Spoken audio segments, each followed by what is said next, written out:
Hi, Echo Cinemind here. Today, I'm going to explain a German-American psychological thriller mystery film called Flightplan. Spoilers ahead. Watch out and take care.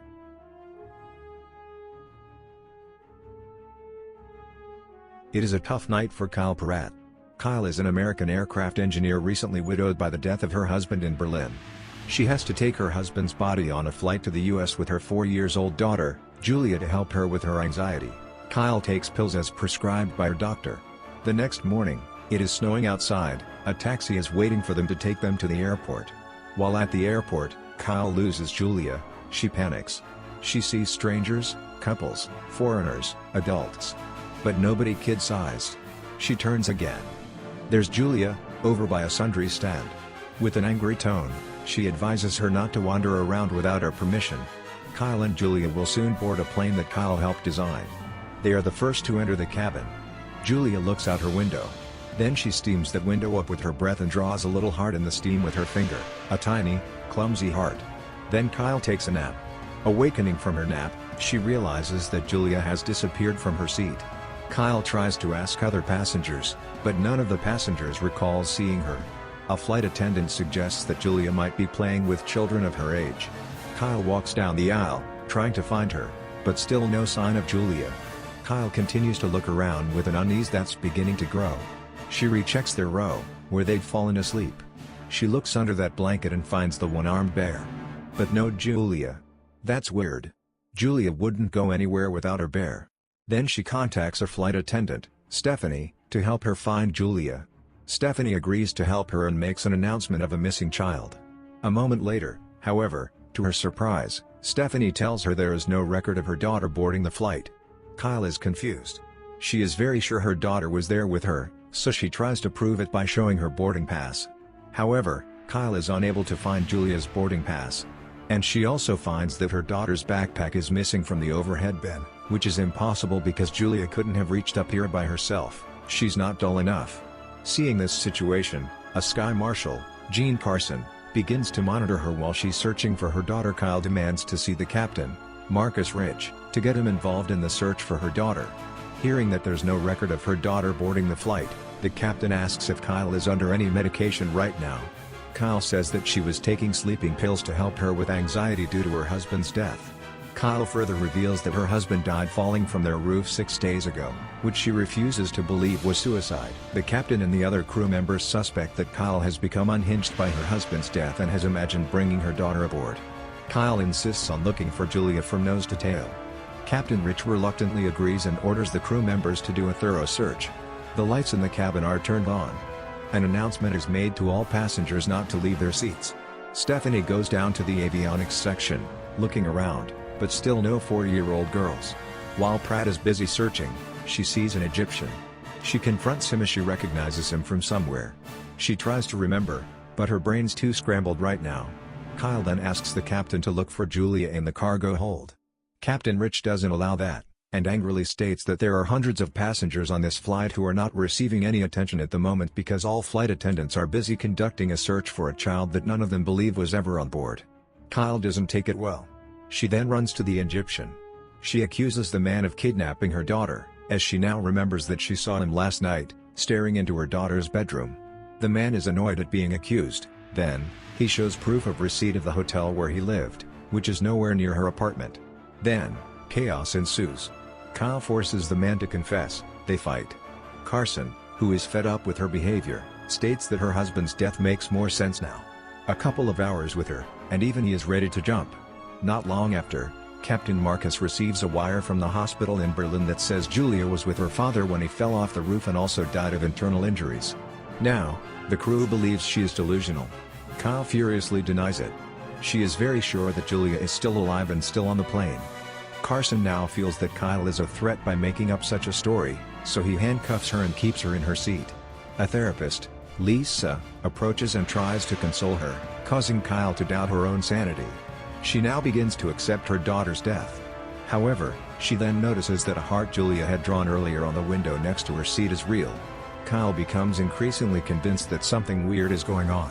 She then convinces the therapist to let her use the bathroom. Instead of doing so, She climbs into the upper compartment and sabotages the aircraft's electronics, deploying the oxygen masks and interrupting lighting. All passengers and crew start to panic, but Carson realizes that Kyle is the one behind this. She uses the chaos to take a dumbwaiter to the lower freight deck. She finds her husband's casket there. She unlocks David's casket, suspecting Julia's inside, but finds only her husband's body. And nothing else. Carson finds her, puts her in handcuffs, and escorts her back, announcing that the flight is making an emergency stopover at Goose Bay Airport, where she will be taken into custody. As she's escorted to her seat, one of the passengers begins to applaud. The applause spreads, filling the deck. Some others are staring at her, including the Egyptian. Kyle reaches the back row, where she stops and sits there. Kyle makes a final plea to Carson that she needs to search the plane upon landing. Carson considers for a moment, then decides to speak to the captain. However, instead of speaking to the captain, he sneaks down to the freight deck. There, he removes 2 explosives and a detonator concealed in David's, Kyle's husband, casket. He then climbs down to the avionics section and attaches the explosives to the side of the platform, revealing Julia, who is sleeping. At this point, it is revealed that Carson has been the mastermind behind all of this. Carson and Stephanie have conspired to hijack the aircraft for a $50 million ransom and frame Kyle due to her knowledge of the plane. They abducted Julia to force Kyle to unlock the casket where he placed the explosives and detonator. Carson tells the captain that Kyle is a hijacker and threatens to blow up the aircraft unless the airline transfers $50 million into a bank account. Carson then tells an unnerved Stephanie that he intends to blow up the plane, killing the unconscious Julia, and leave Kyle dead with the detonator in her hand. Kyle still couldn't believe everything that has happened. She anxiously looks out of the window as the plane is about to land. Other passengers are confused because of the emergency landing. After landing, the passengers exit the aircraft. As the captain is leaving, Kyle confronts the captain, who angrily declares that the ransom has been paid. Kyle is confused by this. Soon, she realizes that all this is Carson's doing. He uses the situation to twist the truth and makes it look as if Kyle is a terrorist. Realizing this truth, Kyle decides to take advantage of the role of hijacker, commanding Carson to remain aboard and the crew to leave. Carson hesitates, but he realizes that if he refuses, it would be seen that the charade would be his. As soon as the plane's door closes, Kyle knocks Carson unconscious with a fire extinguisher, handcuffs him to a rail, and takes the detonator from his pocket. Stephanie comes out of hiding. Carson regains consciousness. He chases after Kyle, shooting until she locks herself in the cockpit. She opens a hatch door to the plane's attic and throws out a binder to fool him. Carson hears the upstairs thud and leaves. Kyle exits and encounters a guilt-ridden Stephanie. She punches her, who panics and immediately flees the plane. Kyle continues to look for her daughter to the avionics, and she finds Julia there, unconscious. She immediately hugs her and carries her. Carson soon follows, and while searching, reveals that he murdered her husband to smuggle the explosives inside his casket, knowing that it would not be scanned at the checkpoint. Kyle immediately carries Julia into the aircraft's non-combustible hold. With the detonator in hand, Carson shoots at her as she closes the door. With the non-combustible walls of the hold to protect them, she detonates the explosives, exploding the plane, killing Carson. The passengers and crew watch the explosion in shock. A moment later, Kyle appears with her daughter. As Kyle carries her daughter out onto the tarmac, all the passengers are shocked upon realizing that she had been telling the truth the whole time. The next morning, at the airport terminal, Captain Rich approaches and apologizes to Kyle for his skepticism. Stephanie is led away by the FBI in handcuffs, wherein an agent informs them that the Berlin mortuary director has also been arrested. Kyle carries Julia through the crowd of passengers who realize the truth. All are stunned and somewhat guilt-ridden for not believing her. Before loading her daughter into a van to take them away, Julia wakes up and sleepily asks, "Are we there yet?" as they get ready to leave. The final scene shows the Egyptian passenger helping to pick up her bag as an act of respect and forgiveness. That's the ending of the movie Flightplan. Subscribe for more videos like this, turn on notifications, and leave a like to help the channel out. Thank you for watching.